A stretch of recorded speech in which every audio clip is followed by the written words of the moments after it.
Good morning. Welcome to First Unitarian Society of Madison.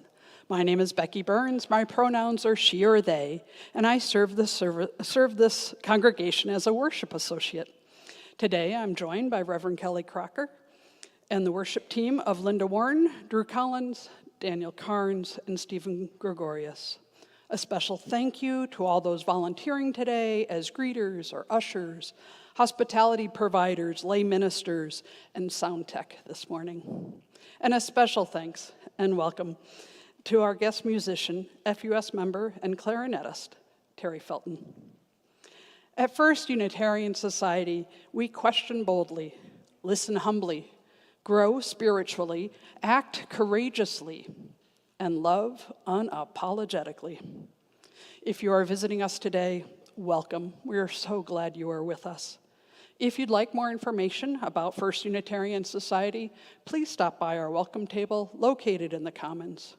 We hope you'll be able to stay and join us for coffee hour immediately following the service, also in the Commons. For families with children, the formal classes of our religious exploration are in recess for the summer for this, and this is the final week. But we do continue to offer our message for all ages, and there's still childcare available for the very young children. And school-age children have the option of supervised play on our playground, along with opportunities for crafts and other activities. And as always, all ages of people are always welcomed here in the auditorium throughout our services. For those of you connecting with us virtually, we are also glad you are here with us as well. And we hope that you'll be able to take a moment and watch the announcement slides after today's service to learn more about upcoming programs and events. Now, next weekend, we return to our regular worship schedule with services on Saturday afternoon at 4:30 and Sunday mornings at 9 or 11. Not 10, 9 or 11. We'll also start our religious exploration classes, which occur on Saturdays at 4:30 or Sundays at 9. Our first service back will be our annual water communion ritual. So we invite you to bring water from a place of meaning from your summer to mingle into our common bowl. And we also ask that you email Reverend Kelly C. to let us know where that water is from, so we can place that can be included in our liturgy. If you have any questions, please see Kelly after today's service. And now I invite you to join me in a moment of silence as we center ourselves and bring ourselves fully into this place and time as we join together once again in community.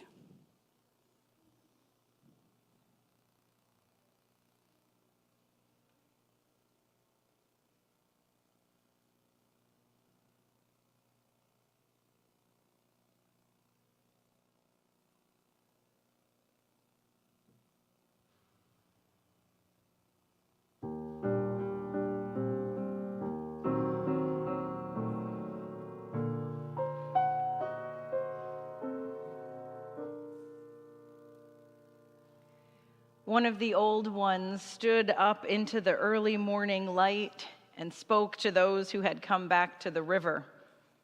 Now we have come again to this place. It is a good thing.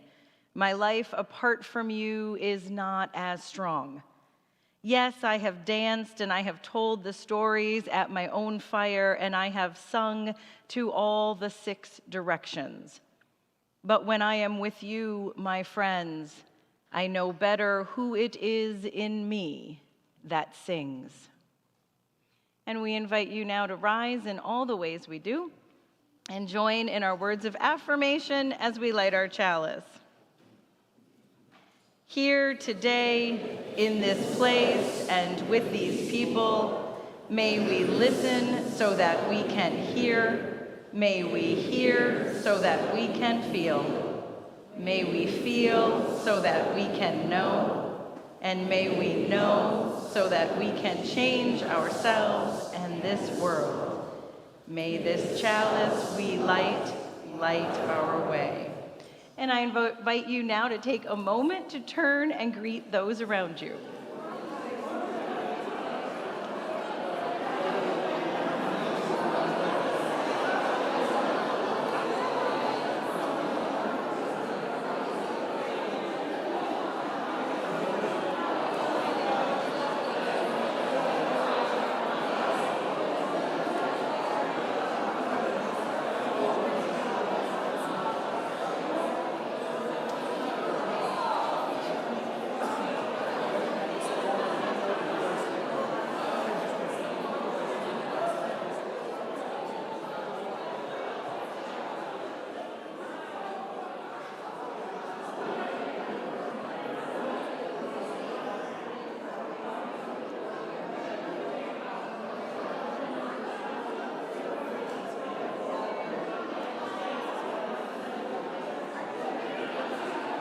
I can tell we're all glad to see each other. Good morning.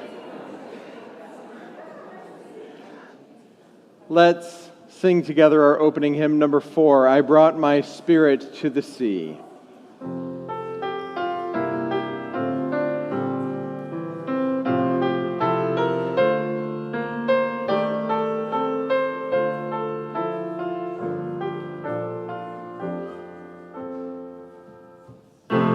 I brought my spirit to the sea. I stood upon the shore. I gazed upon infinity. I heard the waters roar. And then there came a sense of peace. Some whisper called my soul. Some ancient ministry of stars had made my spirit whole. I brought my spirit to the trees that looked against the sky. I touched each wandering careless breeze to know if God was nigh. And then I felt an inner flame that fiercely burned my tears. Upright I rose from bending knee to meet the asking ears. Please be seated. And I invite anyone who'd like to come up closer for our story to come join me on the rug. Good morning. No wrestling. Did you hear, Mom? No wrestling on the rug. Do you think she was talking to me or you? Hey, good morning. How are you guys? You're actually here. I thought, oh, it's Labor Day. We might just be talking to the grown-ups today. I'm really glad to see you. So you may have noticed that I haven't been around much lately. Did you notice? I was gone, Rozzy said I was gone for 6 years. Did it feel like 6 years? It was only 6 months, I promise. It felt like 6 years? Almost 5. I think almost in 2 weeks I'll be 5. In 2 weeks you'll be 5? Wow, that's huge. I'm glad I didn't miss that, Cece, because that's a big one. So, some of you have seen me in the month of August if you've been here, but this is the first time I've had to talk about where I've been and what I was doing. I'm going to tell the grown-ups way more about it later, but there's one place that I visited that I want to share with you. So maybe one of the most exciting things is that I went to Scotland. I had never been to Scotland before, and we went to big cities, but we also went to this really tiny little island called Iona. Now, that is all of Iona. That's the whole island. It is 1.5 miles wide and 3 miles long. You can walk around the whole thing, and it doesn't take you very long. There's about 170 people that live there all the time, but people come from all over the world to visit Iona. Yes, I met people from all around the world when I was there.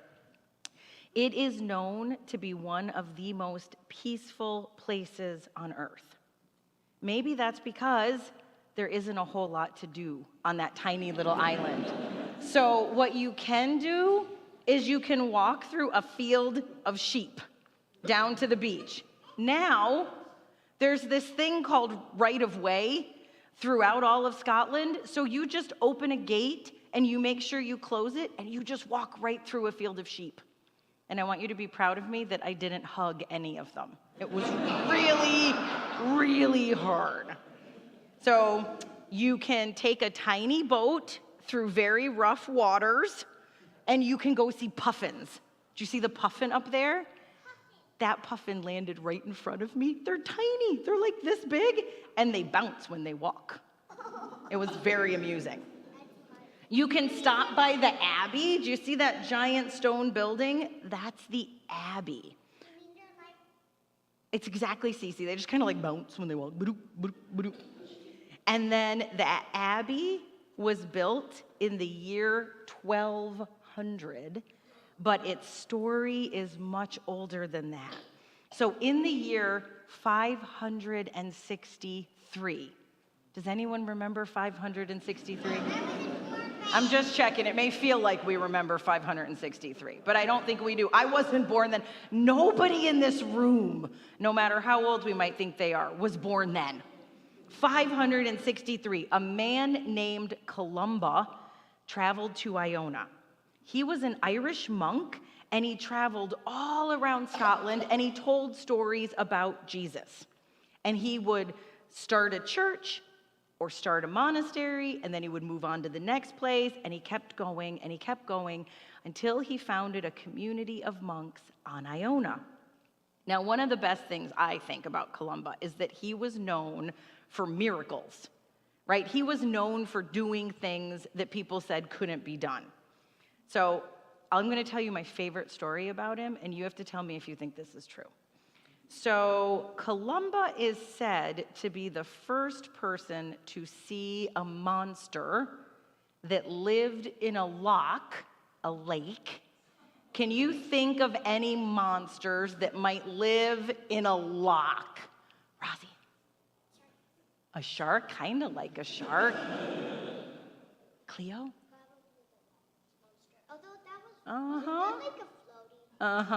The Loch Ness Monster.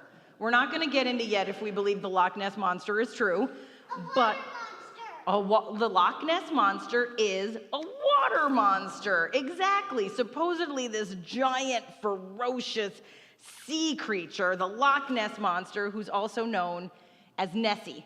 Now, the story says that traveling one day, Columba and another monk came to the river Ness, which flows out of the lake. And Columba was like, how are we going to cross this river? How do you cross a river? You use a boat, right? So he didn't have a boat on that side, but there was a boat on the other side.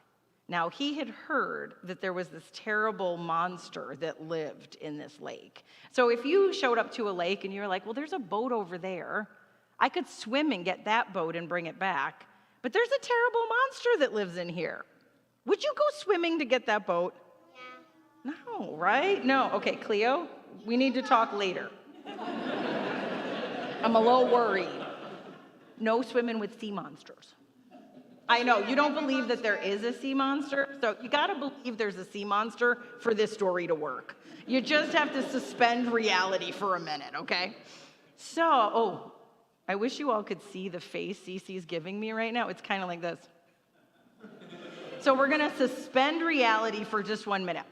So Columba tells the other monk, Brother Lugni, to swim across the loch and to bring back the other boat. And he does. He jumps right in the water and he starts swimming. And what do you think happened? The monster came. The monster heard him swimming and splashing, and he came racing toward Brother Lugni as fast as it could, right? Thinking, I'm about to have a very tasty dinner. Now, all of a sudden, this huge beast rises up right next to Brother Lugni, big fishy head, big sharp teeth. All the people on the shore are screaming and trying, get back, right? What does Columba do? He's not worried at all. He steps to the edge of the lake, he holds up his hand and says, you will go no further. Do not touch the man. Leave at once. What do you think? What do you think? Weird. I think that's true. No, Cece's just like, no. So what happens is that even though the Loch Ness Monster is right next to Brother Lugni, at the sound of the command, the Loch Ness Monster just swims away, apparently terrified of Columba. The monster quickly goes down into the depths of the lake. Brother Lugni gets the boat, comes back to the shore, fine as can be. Everybody, including the Loch Ness Monster, is amazed by this. I just love this story. I don't know. Do you believe the Loch Ness Monster is true? I did not go to Loch Ness, so I didn't get to look. It is a monster. It does live in Loch Ness, so I guess so, right? We're just going to go with sure. I think it might just be like a giant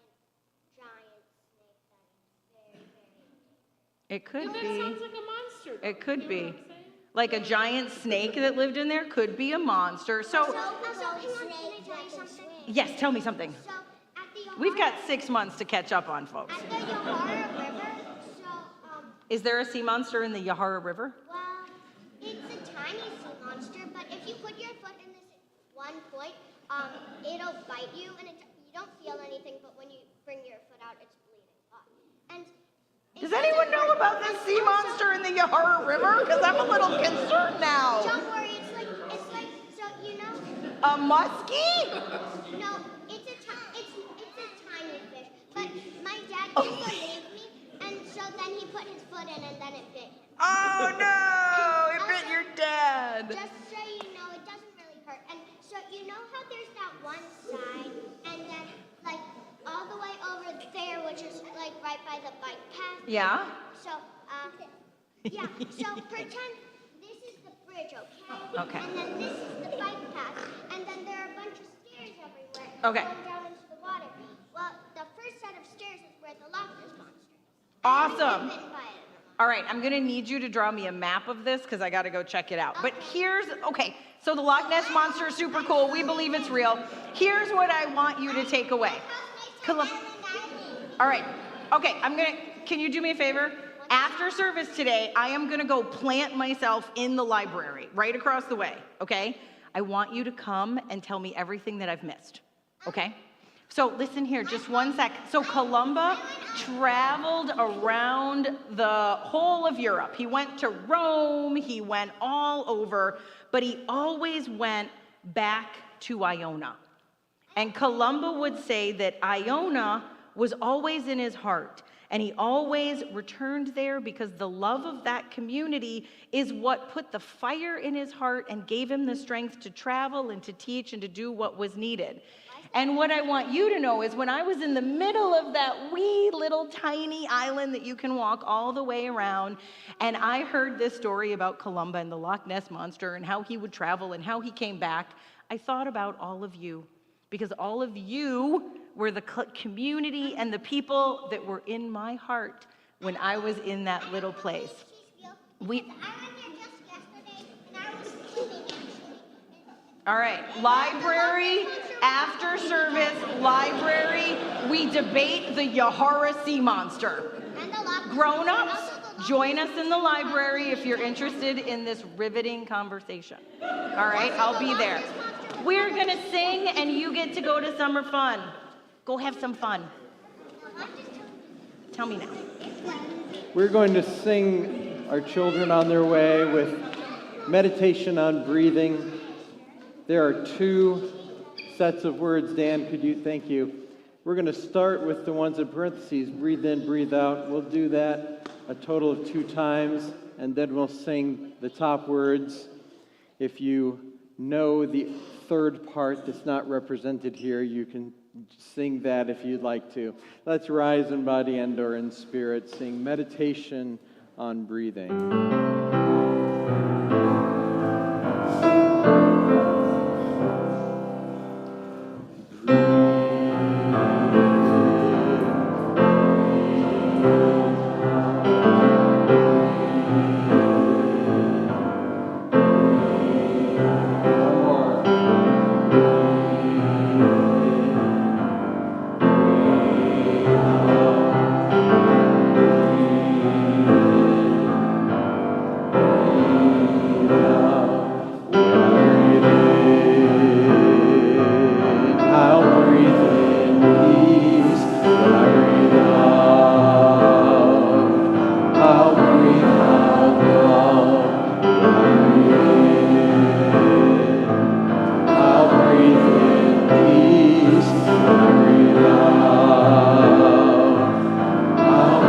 One more time.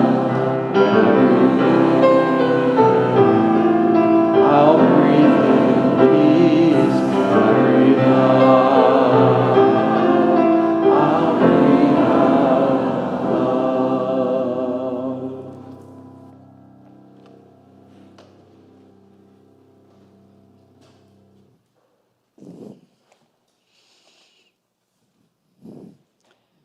Let me find peace within. so that I may be calm throughout. Let me find silence within, so that I might find compassion throughout. Let me be reminded that some things are worth waiting for. Let me be reminded that the journey is more important than reaching the destination. Let me see that non-doing is as much a part of life as the doing. Let me be reminded that it is in these moments of holding on that I can find quietude and renewal. It is within these times of inaction that I can find rest. It is in these times of emptiness that I can become full. Let us be together for a brief moment of restful silence.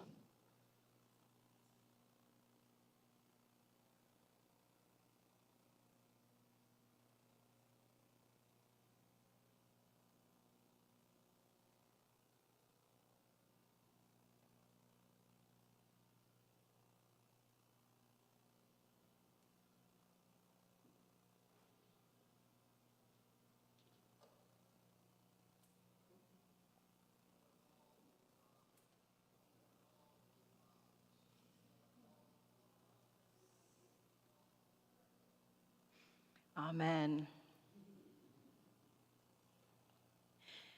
Now we have come again to this place. It is a good thing. My life apart from you is not as strong. Yes, I have danced and I have told the stories at my own fire and I have sung to all the 6 directions. But when I am with you, my friends, I know better who it is in me that sings. I have known for many months that I would use these words to open today's service. My chance to reflect on the months of my life apart from you. It was probably around month 3 or 4 of the sabbatical when I woke one morning with these words in my mind. I was realizing that in the midst of this deep rest, in the spaciousness that I had found, it felt like something was missing. When I am with you, I know better who it is in me that sings. It was the larger sense of community, the connections with all of you that remind me week after week of who I am and who I want to be. I am so deeply grateful for that time away, and I am grateful to be here with you again. The question I've received the most in the month that I've been back is, so what did you do? Honestly, this sabbatical wasn't about doing anything in particular, but more about being. It was time to find a sense of ease and balance again. Perhaps the whole sabbatical could all be summed up from this quote by Georgia O'Keeffe: I have done nothing all summer but wait for myself to be myself again. I have spent the time away from you waiting for myself to be myself again. Although I did, of course, do things over the past 6 months. For my fiber friends, I see you and I know who you are. There was, of course, yarn dyeing and knitting. These are some of the things created during that time. I also started a 3-year spiritual direction program, which involved classes with my cohort and meetings with a companion and a spiritual director. Along with those things, there were papers. Many, many papers. Beginning this program during the sabbatical gave me the time and the space to really dig into what was being offered, and I found my energy freed up to meet some of the requirements in a more creative way.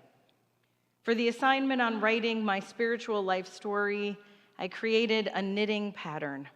It's a blanket, and each section represents a moment in my life through the texture and the pattern of the stitch and the color of the yarn.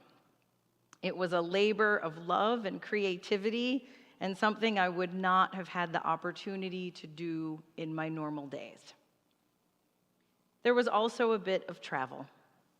Time by the shores of Lake Michigan, days in various parts of Wisconsin, and as you heard when I talked with the kids, a trip of a lifetime to Scotland.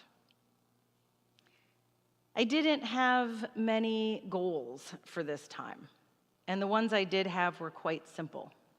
They were hopes of slowing down, letting the days unfold in their own way, to see what would arrive in the spaciousness of free time. I read a lot of books. I couldn't tell you any of the titles. It didn't matter. I didn't need to remember a thing. Most of them were cozy murder mysteries set in quaint little English villages, and by the end, you knew exactly who did it. It was brilliant. I did read Enchantment by Catherine May, and I marked this passage as particularly poignant at that time and something I wanted to share with all of you. She writes, "Just after lunchtime when I was a child, my grandmother would sit down to eat an orange, and peace would fall over the house. In a life without ritual, this was the closest we had. She would settle into her green Chesterfield armchair, its seat cushion long ago recovered with a fraying brocade. And she would lay a square of kitchen paper across her lap. Then she would start to massage the orange, working it between her bunched knuckles until the skin was lifted from the fruit before piercing it with a thumbnail and pulling it methodically away. It was the nearest I ever saw her get to prayer, sitting reverent in the afternoon light while she eased off the yellow silks of pith and ate, spitting out the occasional pip. Sometimes she would offer me a segment, but not always. This was her time, her pleasure. And anyway, I never really understood. Oranges were commonplace, an ordinary thing that I had to be cajoled into eating. Lychees excited me in their blush armor, and strawberries too when they were ripe enough. But oranges? They're mundane, the stuff of the weekly shop. Unlike my grandmother, I never read their ubiquity as abundance. I had never lived through a time when they were scarce. Yet now in my memory, those moments seem heightened to me, a sacred space. I see the relative darkness of the room, the spritz of orange oil rising against the light of the window. I smell the citrus tang as it fills the quiet air between us. I like to return there in my mind to imagine that I'm back in that room. Sometimes I push my thumb into an orange just for the scent of it, and it takes me there. The peace, the spaciousness of an unhurried afternoon, the quality of attention to small things. Peace, spaciousness, an unhurried afternoon, time to pay attention. When people would ask me during sabbatical what I was noticing, I would often say, I never knew the pure pleasure of letting a day unfold slowly in its own natural beauty, of being open to whatever comes, holding unscheduled time as sacred. There is such peace in that. Now, around month 4, my spiritual director, Carrie, asked a question something like, what do you think has been happening to your soul during this time? And without hesitation, almost without thought, I responded, it's unraveling. Now, it will be no surprise to those of you in the fiber community that the metaphor I chose for this time involves yarn. But this is what it felt like. Just like the many times I have had to unravel a project that wasn't working for one reason or another, I found myself unraveling the messages that I have told myself over the years that I have believed to be true and no longer work for one reason or another. I've been questioning what I thought was right and began a process of learning, uncovering deeper truths. And after that time together, Carrie sent me a quote from Brené Brown. "The unraveling is a time when you are challenged by the universe to let go of who you think you are supposed to be and embrace who you are." So who did I think I was? I am someone who is worthy when I am productive. My worth is based on what I can do, can accomplish, and these abilities will show the world how good of a person I am. The busier I am, the fuller my days, the more things I check off the list, the more problems I solve, the better I am. I need to prove my inherent goodness by getting all the things done. And I am the only one who can do all the things. No one else can do the things. It must be me. We all have moments of unraveling when we are challenged to examine beliefs such as these. These beliefs of who we think we are, of how our life will be, how it should be, what defines us, and what makes us worthy. The author, teacher, grief specialist Francis Weller says we are all given these opportunities for transformation. The universe, the holy, life itself, whatever you want to call it, will present these moments to us. When we can dig in, we can change, but we don't have to take them. My moment of unraveling was a chosen one, a choice to step away from work responsibilities, an opportunity I wanted to take. But many of these moments come in other ways, sometimes harsh and cruel ways, in ways we do not welcome. There's the sudden death of a beloved, and our world is upside down, our dreams shattered, and this new normal where we find ourselves is a place we never wanted to be. There's the moment when a doctor enters the room and gives us a diagnosis, and all our beliefs about our bodies and what they can do unravel. We now have a new way of being in the world and all that that adjustment entails. There's the look in your partner's eyes when they tell you that they want out, that your marriage is no longer the place they want to be. And in that instant, it unravels. Now, while I was on sabbatical, I was gifted a story of one of these moments while I was officiating an impromptu vow renewal at a rehabilitation center here in Madison. The staff had lovingly provided cake to make this celebration a little more festive.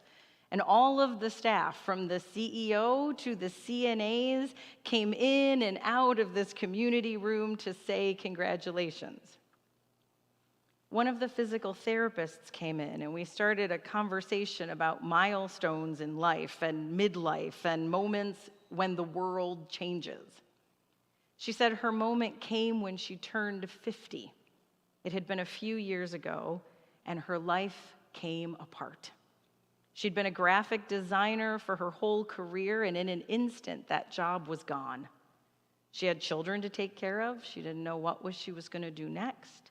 Should she look for another job doing the same thing? That seemed to make the most sense. But what she said stayed with me. I gave myself a couple of days to think. I asked myself what really mattered. What did I want to be doing with my time? I shifted from job loss as crisis to opportunity, and I realized that I actually wanted to help people, and I wanted to do it in a different way. I also wanted to be on my feet more, doing something more physical. I realized I wanted life to be different. I went back to school and I became a physical therapist. I will tell you, I never saw this coming, but I love it. It was the kick, the chance that I didn't know I needed. We all have moments when life unravels because we choose to stop doing for a time, because our bodies say stop, or our jobs stop, or our relationship stops working, or death comes to one we love and it all unravels. We have this moment, this profound realization that we can't go back to the world that was. It's a strange business, this unraveling. It involves letting go, a forgetting of what we thought we knew, replacing old facts with new. In a recent interview, Francis Weller said a bit more about these moments. He said, "You don't get to choose whether or not you're going to be taken to these edges. You will be taken to the edges. And the only thing we can ask ourselves is what we require to make it meaningful." About 2 years ago, right at this time of the year, a colleague posted on Facebook and said, "Hey everybody, it's the start of a new church year. I know we're all excited. I know we all have plans, but I just need to say out loud that I'm sad. I feel like we missed it. We lived through a global pandemic, and the world is now a different place. But church, what we're starting again in another year, church is the same. I get it. I understand what we did and why we did it. We wanted to go back to normal. We wanted our lives back. I just need to say out loud before we start all over again that we had a moment where we could have changed. We could have come back different. Church could be different, and we missed it. We wanted to go back to normal. I get it. That pull is so very strong. And deep down, we know when things are unraveling and we're trying to knit it back together, it doesn't ever come back the same. It's a new normal, whether we want it or not. So I've begun to unravel those messages.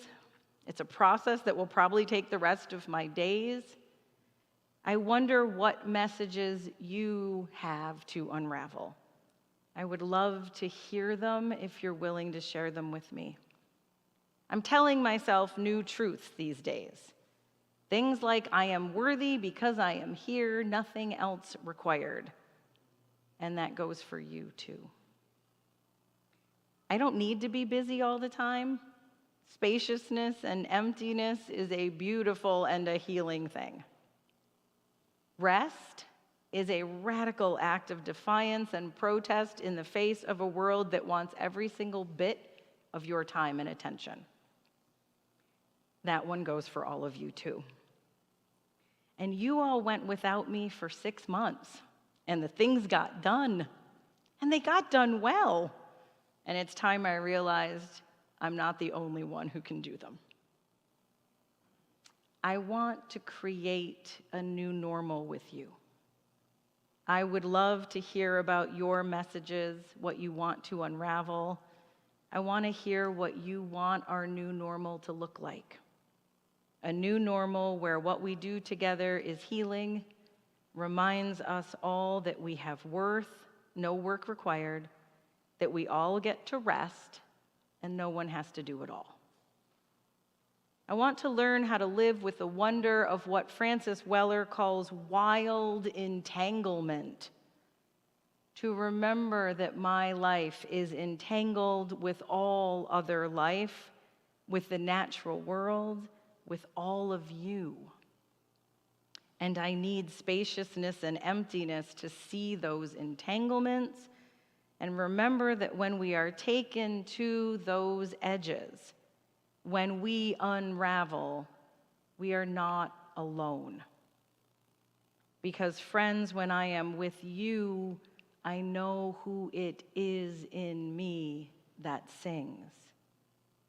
We are entangled in truly wild and wondrous ways. One other thing I began in this time was reading a poem each morning. And so I want to share this one with you today. It's from Julia Fehrenbacher called Living Awake.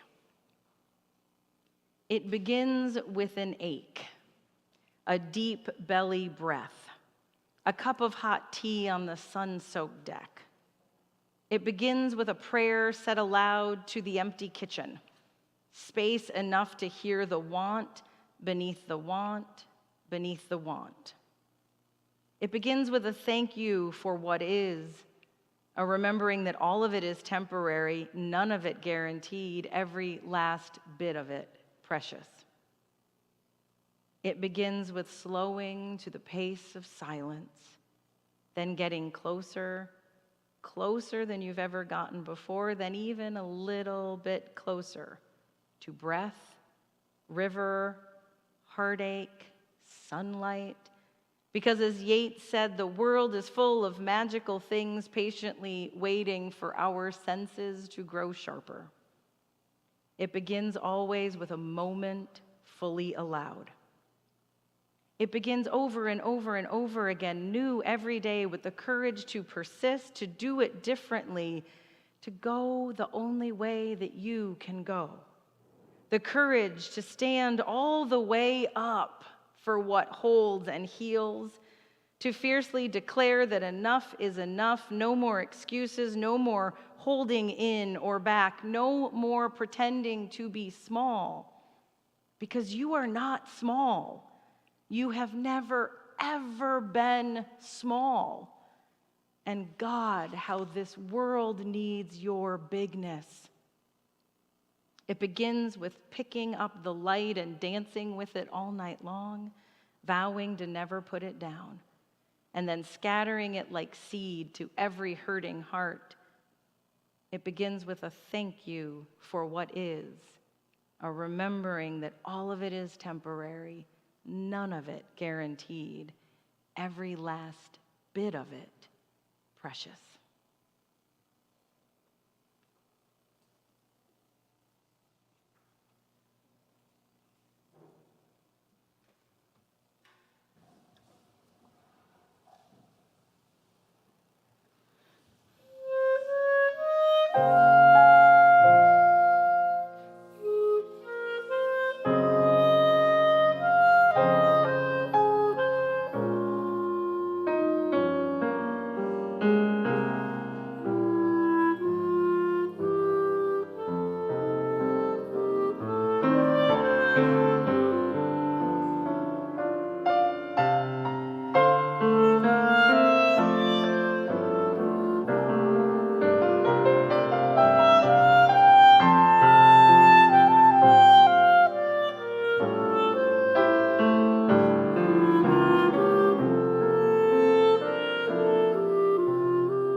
I invite you now into this time of giving and receiving, where we give freely and generously to the offering which supports the ongoing work of this community.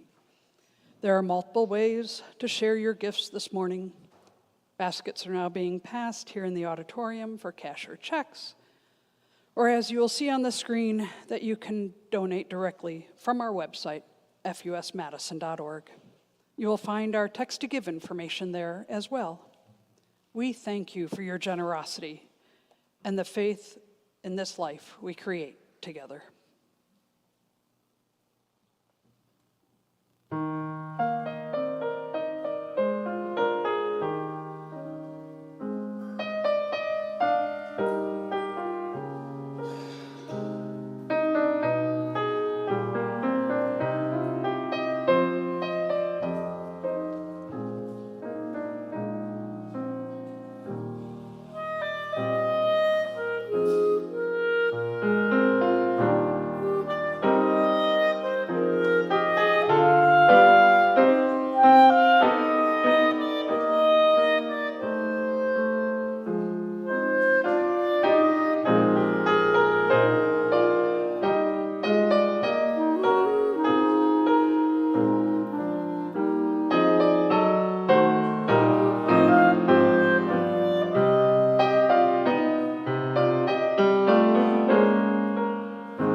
Each week we gather, carrying in our hearts the joys and the losses of our days. We share them here knowing they are held in love and in support. We light a candle, a prayer for safety for all trans and non-binary kids as the school year starts. We light a candle for all those who feel isolated this morning, whether by grief, pain, for all others who are alone and lonely. To you we extend our compassionate hearts. We light a candle of ongoing lament for the violence in our world. Today we hold in our hearts especially those in Sudan, Ukraine, Myanmar, and Palestine. We pray for peace in these places and in all places around the globe. And we light a candle for all the joys, the sorrows, the hopes, the dreams that remain unspoken in our hearts. We invite you to turn inward and outward, entering into an attitude of meditation and prayer. These words are from Maureen Killeran. Blessed is this ground on which we stand. Holy is this place. Holy are the places of memory, the places which have formed us, where we store the icons of success and shattered dreams, and gather threads and pieces of what we would become. Holy are the places of memory. Holy are the places of the dream, the places over the rainbow where all children are wanted and all people are fed, where colors are the source of celebration and youth and age come to the table as one. Holy are the places of the dream. Holy are the places of change and pain, the places of our struggle, where the rivers of our lives run white and fast and we hold on and grow. Holy are the places of change and pain. Holy are the places of connection, the places where we risk ourselves, where hands touch hands, souls, minds, and in awareness, we change our lives. Holy are the places of connection. Holy are the places of becoming, the places of clear vision where life and world are intertwined and we can see forever in this moment and give thanks. Holy are the places of becoming. Blessed is the ground on which we stand. Holy and whole making is this place. Amen. There is love holding us.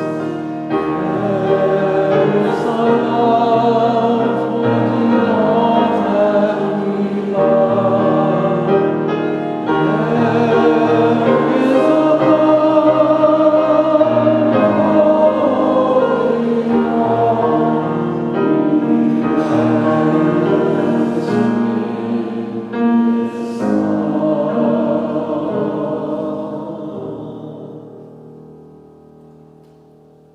Now I invite you to rise in body and or in spirit to sing together our closing hymn in the teal hymnal or on the screen, number 1028, The Fire of Commitment.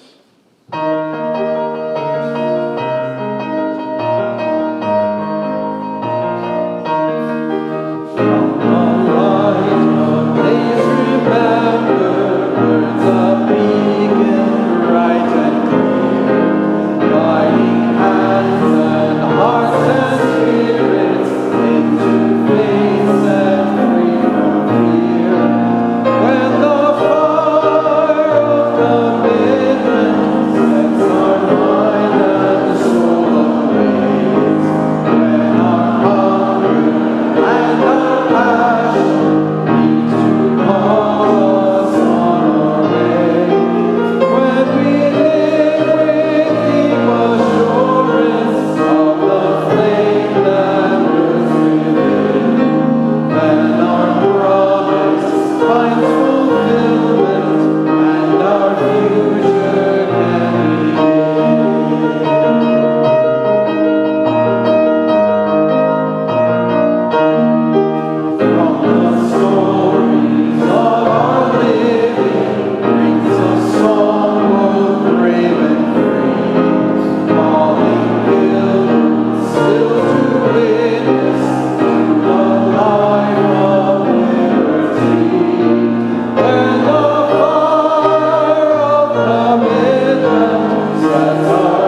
fully and deeply the blessings of each of your heart seasons, the inward turning of winter, springtime's lush renewal, the effortless steady growth of summer, and autumn's rich harvest.